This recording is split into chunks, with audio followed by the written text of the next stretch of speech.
Assalamualaikum warahmatullahi wabarakatuh. Kami dari kelompok 7 akan mempresentasikan mengenai identifikasi masalah dan kebutuhan UMKM. Saya Nabila Nurul Aini. Saya Nasma Syahira. Saya Anindita Zahra.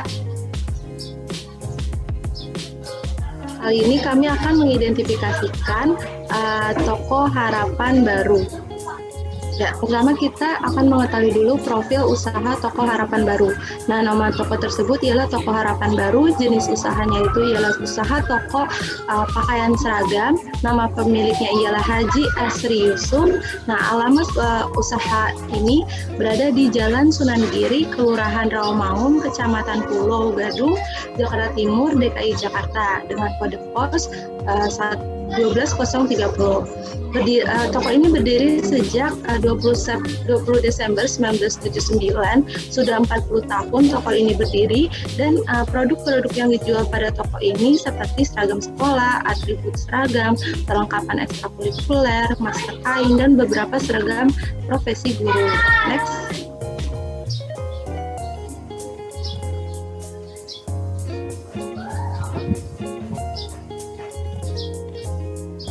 Selanjutnya adalah analisis SWOT. Nah, yang pertama ialah strength. Strength dari toko ini yang pertama itu ialah variasi produk yang dijual itu menguntungkan karena memiliki banyak pilihan produk. Terus lalu toko ini memiliki pelanggan yang cukup loyal, memiliki pekerja yang cukup loyal, dan juga harga produk yang stabil dikarenakan sudah berlangganan dengan supplier. Nah, selanjutnya ialah weakness. Nah, pembukuan yang dilakukan secara manual ini dan tidak rinci. Selanjutnya ialah channel pemasaran yang hanya dari mulut ke mulut. Next.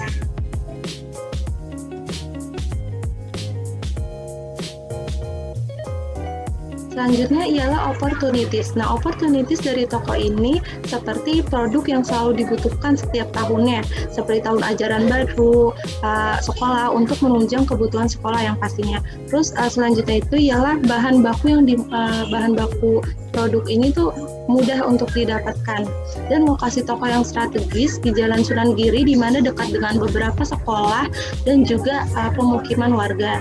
Lalu threat-nya atau tantangannya itu ialah banyaknya pesaing dengan produk yang sama. Seperti di Pasar Sunan Giri ini terdapat 15 toko yang menjual produk yang sama. Lalu perkembangan marketplace yang memudahkan pelanggan untuk berbelanja dibandingkan harus ke toko. Lalu tersedianya koperasi sekolah. Next.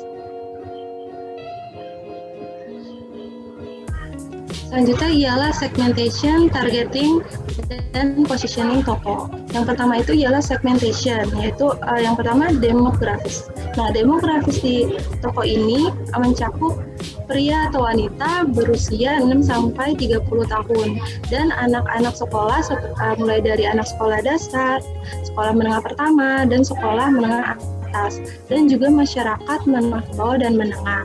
Lalu geografisnya ini karena berada di Jalan Sunan Giri, tepatnya di Pasar Sunan Giri, geografis toko ini ialah wilayah Rawamangun, Jakarta Timur. Lalu psikografis pada toko ini ialah anak yang bersekolah dan orang tua yang lebih menyukai belanja secara langsung ataupun offline.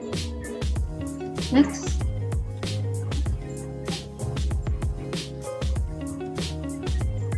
Ya, selanjutnya ialah targeting. Di mana targeting dari toko ini yang ada dua, yaitu anak sekolah dan pekerja profesi guru. Nah, anak sekolah mulai dari jenjang SD, SMP, dan SMA. Next. Nah, selanjutnya ialah positioning, di mana toko ini memiliki positioning yaitu penyediaan produk kebutuhan seragam sekolah yang sangat amat lengkap dan juga menerima transaksi KJP. Next. Selanjutnya adalah dari hasil observasi juga wawancara yang dilakukan, kami melihat kebutuhan UMKM ini adalah membutuhkan channel pemasaran yang lebih luas dan platform sebagai wadah penjualan, seperti e-commerce yang saat ini beredar. Lanjut. Selanjutnya kita akan melihat legalitas usaha yang masih berlaku yang dimiliki oleh UMKM ini.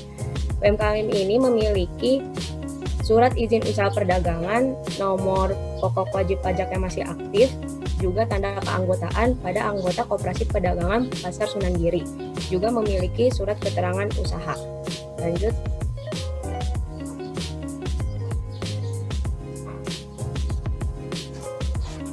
Ini gambaran sedikit tentang usaha UMKM toko seragam Harapan Baru, di mana jumlah tenaga kerja yang bekerja ada 2 orang, tetapi tidak ada tenaga ahli. Lokasi jumlah pesaing usaha ini kurang lebih ada 15 pesaing yang berdagang produk sejenis. Toko ini sudah memiliki jumlah pelanggan tetap sebanyak 10 pelanggan. Wilayah pemasarannya daerah Rawamangun dan sekitarnya. Untuk kelancaran suplai bahan baku tidak mengalami hambatan, lancar. Prospek bisnis menurun semenjak adanya pandemi COVID-19. Untuk total omset, harga pokok penjualan, beban operasional yang kami dapat ini dari data bulan lalu rata-rata, yaitu total omset mencapai 350.000 per harinya dengan laba kotor 150.000 dan laba bersih 25.000. Next. Kemudian masuk ke rancangan bisnis model kanvas. Key partners-nya yaitu pihak-pihak eksternal yang menunjang kegiatan bisnis itu ada penyuplai baju seragam, penyuplai atribut perlengkapan sekolah, Bank DKI, dan Bank BCA. Key activities-nya kegiatan yang dilakukan yaitu melayani pelanggan dan mengatur persediaan. Key resource-nya human resource, toko, gudang peralatan, dan mesin EDC. Value proposition-nya menyediakan variasi produk yang beragam dan juga sangat lengkap. Hubungan dengan customer-nya yaitu dengan diskon atau promo. Channel-nya dari word of mouth. Customer segmen-nya pelajar sekolah, pekerja profesi guru, masyarakat menengah ke bawah, dan menengah. Cost strukturnya yaitu biaya dialokasikan untuk gaji 2 karyawan, biaya iuran bulanan, biaya listrik, dan pemenuhan persediaan. Revenue streams-nya yaitu pendapatan didapat dari orang tua para pelajar sekolah atas pembelian baju seragam dan pekerja profesi guru. Rencana pendampingan e-commerce. Yang pertama, kegiatan pengenalan search engine, website, dan email dengan tujuan agar mitra mengetahui penggunaan internet dengan baik, pengenalan website, bagaimana pengaksesan web browser, dan juga pendaftaran kepemilikan email. Yang kedua, ada pelatihan dan pendampingan pembuatan website atau blog.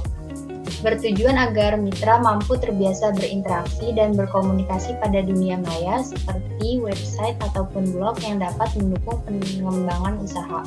Yang ketiga, pengenalan e-commerce dan pelatihan pendampingan pengaksesan sistem e-commerce dengan tujuan agar mitra mengetahui pengertian dan pemanfaatan dari e-commerce itu sendiri, jenis-jenisnya, serta transaksi apa saja yang ada di e-commerce, dan juga bagaimana pengaksesan e-commerce agar mitra juga dapat membangun website e-commerce secara mandiri. Selanjutnya, ada pelatihan dan pendampingan manajemen konten e-commerce dengan tujuan agar mitra dapat mengelola konten website e-commerce mulai dari bagaimana mempersiapkan dan mengumpulkan konten, melakukan inventarisasi dan klasifikasi produk, menyiapkan rincian produk, mengunggah rincian produk ke website, dan juga mengedit konten website e-commerce. Yang kelima, ada pelatihan dan pendampingan manajemen inventory. Bertujuan agar mitra dapat mengelola inventory produk yang diunggah dan ditawarkan di website e-commerce, seperti mengelola penambahan dan pengurangan stok. Yang keenam, pelatihan dan pendampingan manajemen transaksi pada e-commerce bertujuan agar mitra dapat mengelola aktivitas transaksi pada website e-commerce seperti pengelolaan data pelanggan, transaksi pemesanan dari pelanggan, transaksi pembayaran dari pelanggan, transaksi pengiriman barang, dan juga transaksi lainnya yang tersedia di e-commerce. Yang ketujuh, pelatihan dan pendampingan manajemen promosi pada e-commerce bertujuan agar mitra memiliki kemampuan untuk mempromosikan, menyosialisasikan website e-commerce kepada masyarakat untuk memperluas pangsa pasar. Hal ini dilakukan juga dengan pengenalan pemanfaatan media sosial, forum website, ataupun email. Yang terakhir, pelatihan dan pembinaan tenaga kerja. Dengan tujuan agar mitra dapat menempatkan tenaga kerja yang sesuai dengan fungsinya di e-commerce.